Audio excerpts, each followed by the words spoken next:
começar esse vídeo com uma pergunta simples. Olha para essa cor aqui. Magenta, rosa-choque, pink, púrpura. Agora me diga uma coisa, em que parte do arco-íris essa cor aparece? Vermelho, laranja, amarelo, verde, azul, violeta. Você pode olhar quantas vezes você quiser. Magenta não está lá. E isso não é coincidência, porque existe um pequeno detalhe da física que quase ninguém percebe. Magenta simplesmente não existe no espectro da luz. Nenhum comprimento de onda corresponde a essa cor. Nenhum.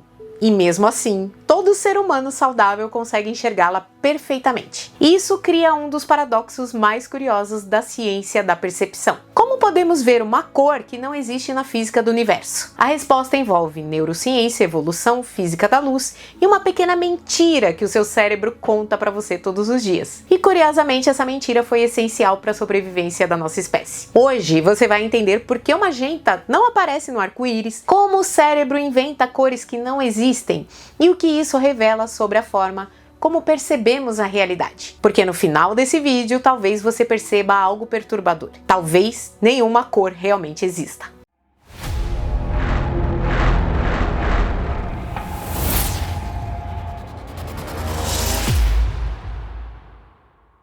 Antes de entender por que o magenta é uma invenção do cérebro, precisamos voltar para a física. Porque quando falamos de cores, na verdade estamos falando de algo muito mais fundamental. Luz. A luz é uma forma de radiação eletromagnética.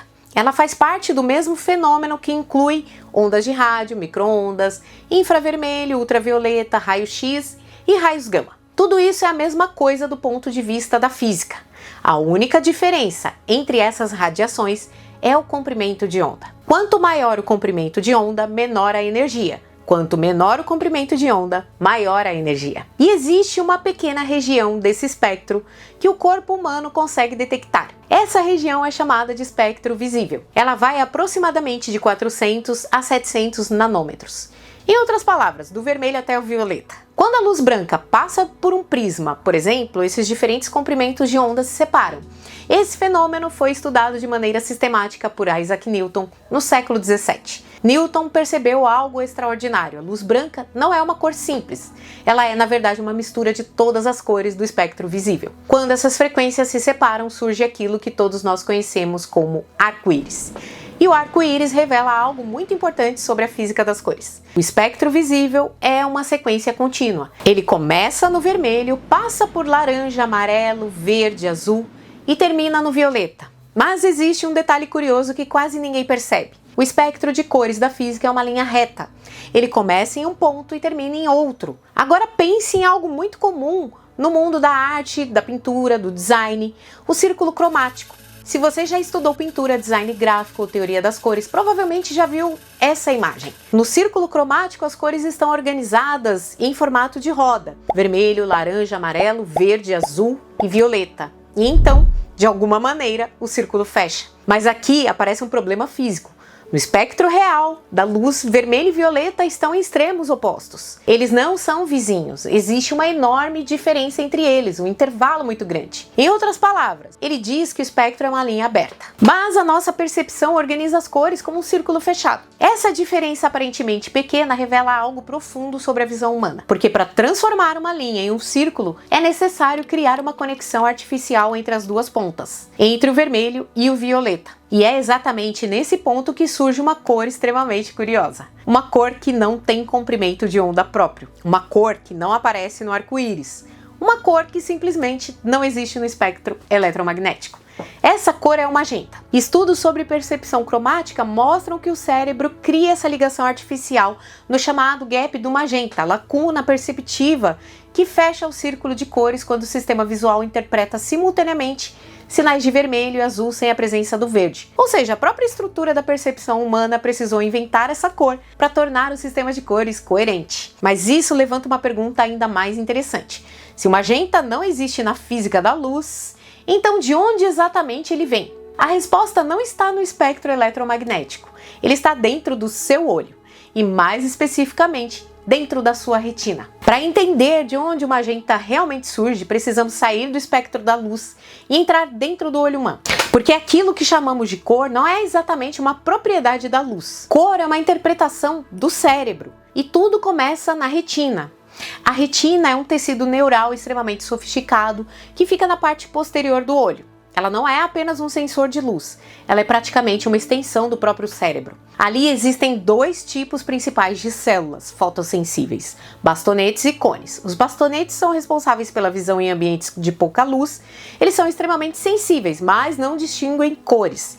É por isso que no escuro tudo parece meio acinzentado. Já os cones são as células responsáveis pela percepção das cores. E aqui aparece um detalhe fundamental da biologia humana. Nós não temos sensores para todas as cores possíveis. Na verdade, temos apenas 3 tipos de cones, cada um sensível a uma região diferente do espectro. Temos o cone S, que é sensível ao comprimento de ondas curtos associados ao azul, cone M, sensível a comprimentos intermediários associados ao verde, e o L, sensível a comprimentos maiores associados ao vermelho. Esse sistema é chamado de visão tricromática. Mas aqui está um ponto bastante importante. Esses cones não enviam ao cérebro a informação. Isso é vermelho, isso é azul, isso é verde. O que eles enviam são intensidades de ativação, ou seja, quando cada cone foi estimulado pela luz que chegou até ele. O cérebro então compara esses sinais e a partir dessa comparação, ele constrói a experiência de cor. Estudos sobre visão humana mostram que o processamento inicial dessas informações acontece já na retina e continua em estruturas do cérebro como o núcleo geniculado lateral, onde os sinais dos cones são comparados e reorganizados antes de chegar ao córtex visual. Mas a coisa fica ainda mais interessante, porque o cérebro não interpreta as cores apenas somando sinais. Ele usa um mecanismo chamado processamento oponente de cores. Esse modelo foi proposto ainda no século XIX pelo fisiologista Ewald Henning e hoje é amplamente confirmado pela neurociência. Segundo essa teoria, o sistema visual trabalha com pares opostos de cones: vermelho contra verde, azul contra amarelo, claro contra escuro. Existem literalmente neurônios que calculam diferenças entre esses sinais. Alguns neurônios respondem a vermelho menos verde, outros respondem a azul menos amarelo. Isso cria um sistema extremamente eficiente para detectar contrastes no ambiente. O que acontece quando os cones vermelho e azul são ativados ao mesmo tempo, mas o cone verde praticamente não é ativado? Fisicamente, isso significa que a luz que chegou aos olhos contém comprimento de onda que estimulam as regiões associadas ao vermelho e ao azul, mas quase nada no meio do espectro. O sistema oponente interpreta isso de uma maneira muito específica. Ele lê esse padrão como forte sinal vermelho, mais forte sinal azul, mais ausência de verde. E o cérebro resolve esse problema criando uma categoria perceptiva. Essa categoria é interpretada como magenta. Em outras palavras, magenta não é uma frequência da luz. Magenta é o resultado de um cálculo neural. Ele aparece quando o sistema visual detecta algo que é essencialmente o oposto do verde. Por isso, alguns pesquisadores descrevem o magenta como uma espécie de antiverde perceptivo. Ou seja, o cérebro não está detectando uma nova cor da física. Ele está interpretando uma combinação específica de sinais neurais. E essa interpretação se transforma em uma experiência consciente que chamamos de magenta. Isso significa que essa cor existe apenas em um lugar do universo, dentro do sistema nervoso humano. Mas essa descoberta abre uma pergunta ainda mais profunda. Se o cérebro constrói as cores a partir de cálculos neurais, quantas outras coisas que percebemos também são construções do cérebro? Antes de chegar nessa pergunta, porém, existe algo ainda mais curioso. Se o magenta não existe no espectro, por que a evolução permitiu que o cérebro criasse exatamente essa cor? A resposta provavelmente está escondida na história evolutiva da visão humana. Bom, para responder isso, precisamos voltar milhões de anos no tempo, muito antes de existirem cidades, tecnologia ou ciência. Nossos ancestrais, primatas, viviam em ambientes dominados por um elemento visual extremamente presente na natureza: o verde. Florestas tropicais, vegetação densa, folhas por todos os lados. Em um ambiente assim, sobreviver dependia muito da capacidade de perceber pequenas diferenças de cor contra um fundo predominantemente verde. E um dos exemplos mais importantes disso eram as frutas. Frutas maduras frequentemente apresentavam cores que se destacavam do fundo vegetal. Tons de vermelho, laranja, roxo, rosado, essas cores são sinais biológicos extremamente úteis. Para uma planta, frutas coloridas ajudam a atrair animais que irão dispersar sementes. Para um primata, essas cores indicam alimento energético disponível. Diversos estudos sobre a evolução da visão sugerem que a visão tricromática dos primatas surgiu exatamente nesse contexto ecológico. A capacidade de distinguir vermelho contra verde teria sido uma vantagem adaptativa enorme um animal capaz de perceber melhor essas diferenças conseguiria identificar frutas maduras com mais facilidade, mesmo em meio a uma floresta densa.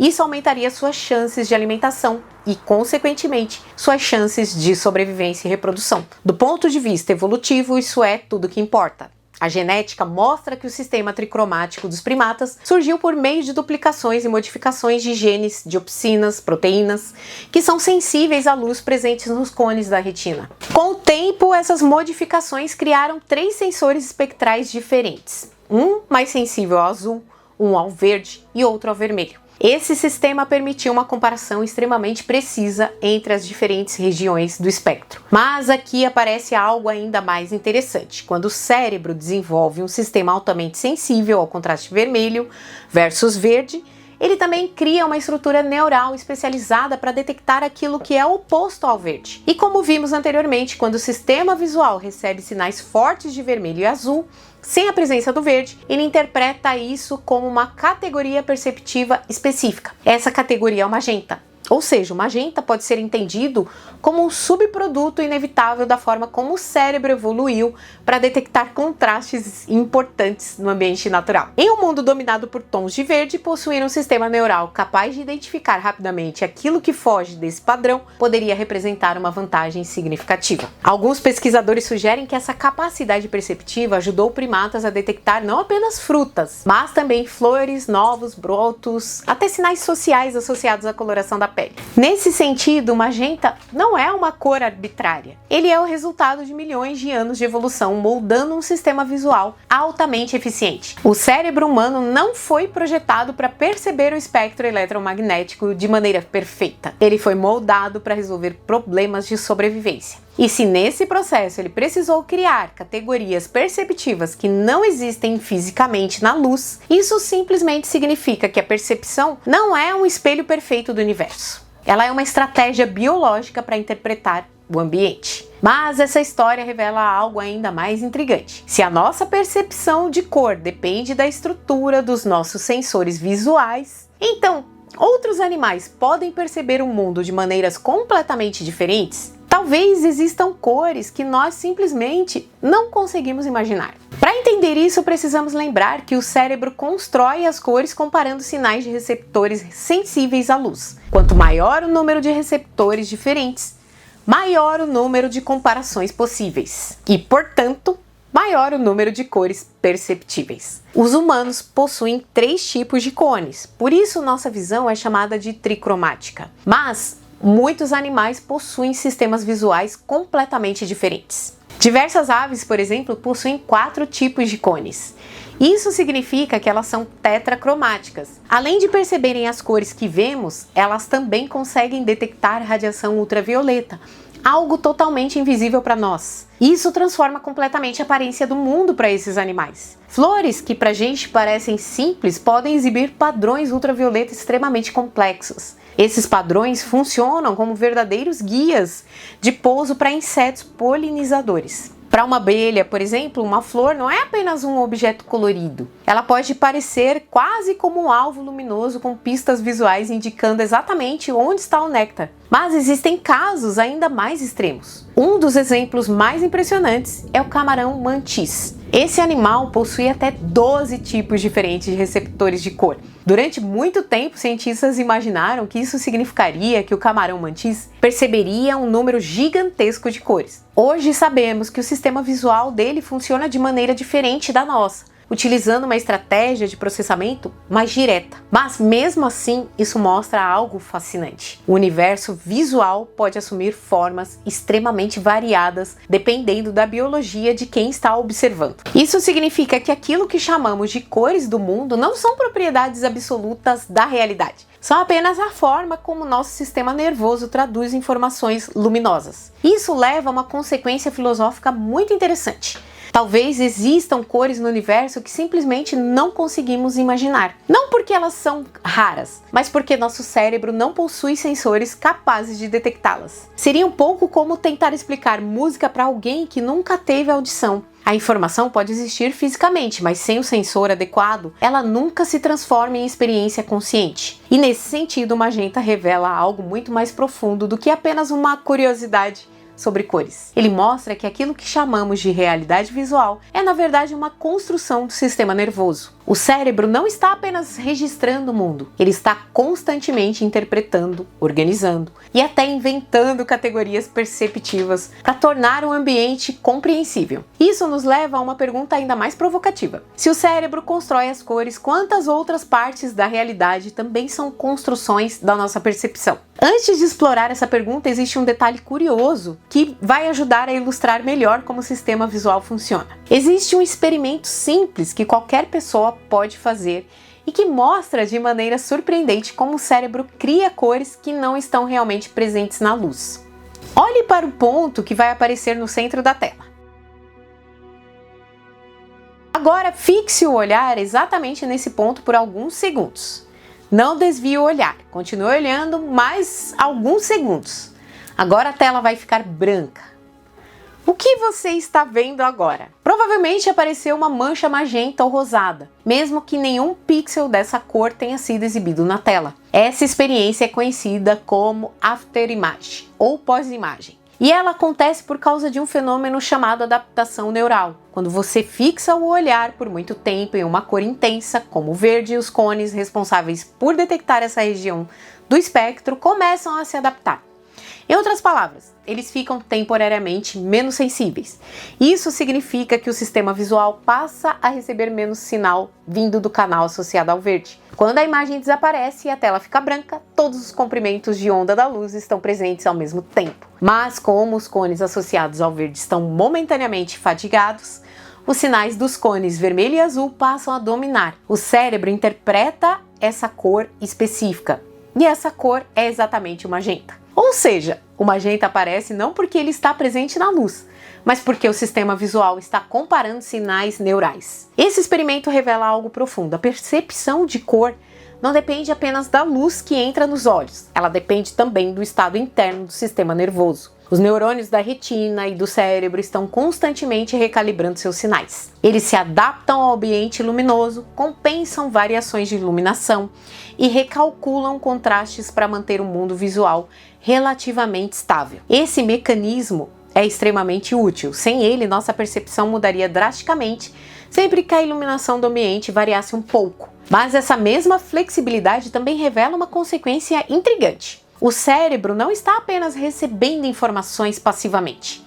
Ele está processando, comparando e reinterpretando constantemente os sinais sensoriais. Isso significa que aquilo que percebemos como cores não é simplesmente a luz que chega aos nossos olhos.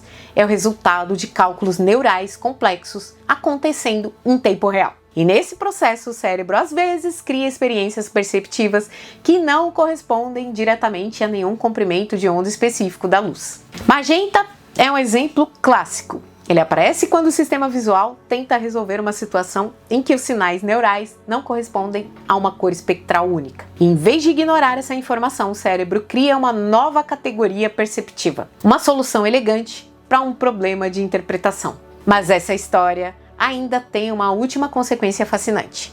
Se o cérebro precisa inventar cores para organizar a percepção, isso significa que aquilo que chamamos de realidade visual pode ser muito mais uma construção da mente do que imaginamos. A história do magenta pode parecer apenas uma curiosidade sobre cores, mas na verdade ela revela algo ainda mais profundo sobre a forma como percebemos o universo. Porque quando olhamos para o mundo ao nosso redor, é natural imaginar que estamos vendo a realidade exatamente como ela é. Mas a ciência mostra que isso não é bem assim. No universo físico existem apenas partículas, campos e radiação eletromagnética. No caso da luz visível, o que realmente existe são comprimentos de onda diferentes. A física não possui categorias chamadas vermelho, azul, verde ou magenta.